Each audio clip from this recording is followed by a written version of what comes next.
中国火箭军令美国如坐针毡。美国专家建议马上也组建美国版的火箭军。接下来会出现什么场景呢？各位网友，大家好，我是鲁中成，欢迎来到本期中成 Talk。今天我们来聊聊美国能不能学中国组建火箭军呢？说起我们中国的火箭军其实建立的时间也不长，2015年才正式成军，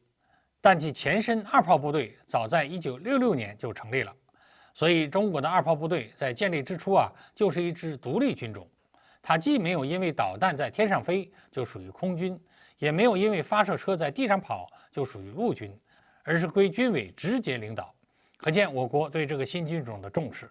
因为钱学森早就说过未来是导弹时代，中国必须建立自己的导弹部队。经过几十年的经营现在中国火箭军之强大，可以说是令全球为之侧目。这是中国几代科研人员和火箭军官兵的辛劳和汗水凝结出来的战斗力。中国的火箭军强大了，最头疼的是谁呢？当然是美国人了，因为这意味着美国的西太平洋的霸权可能岌岌可危。最近，美国专家詹姆斯·霍姆斯博士在著名杂志《1945》上发文表示，中国和美国已经进入了危险区，冲突爆发的可能性正在增加。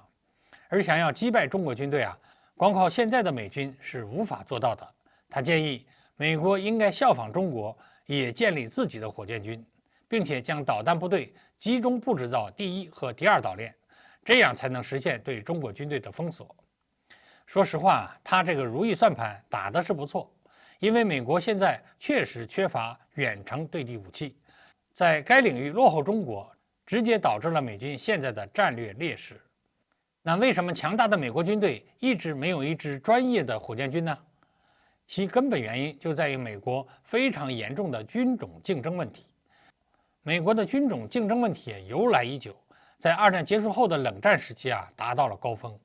各大军种在冷战时期拼命为自己争取预算，想要在未来可能爆发的美苏战争中占据主动。为此呢，他们不惜诋毁自己的同僚，拼命争夺各种资源。空军说，海军的航空兵应该归空军统一管辖，海军不给。陆军说，陆基弹道导弹和防空导弹应该归陆军管，空军说你滚蛋。陆军和海军甚至都想把海军陆战队这个独立军种给兼并掉。所以在这样的大环境下，几大军种都不可能让别的军种抢先，更不会眼睁睁看着一支独立的美国火箭军崛起。他们各自抢占了相应的导弹资源，比如空军死死握住洲际导弹的掌握权，海军呢拥有战斧导弹和三叉戟导弹，而陆军则拥有战术导弹系统和巡航导弹。在这种情况下，美军根本就无法建立一支统一的火箭军，只能是各大军种各自为战。这种情况甚至一直延续到了现在。为了对抗我解放军火箭军强大的远程火力，美国陆军提出了要为海马斯开发射程500公里以上的地对地导弹，而海军陆战队则计划把海军的垂直发射系统弄到卡车上去，用来发射陆基战斧巡航导弹。而空军又跳出来反对，说这完全是浪费钱，应该给空军买更多的轰炸机和空射巡航导弹，空军自己就能对抗解放军。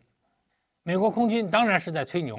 但是也确实可以看出美国空军急了，他们当然不想看到未来陆军和陆战队的作用居然比空军还大，所以美国官员和专家提出的建立美国版的火箭军的意见只能是一个美好的幻想。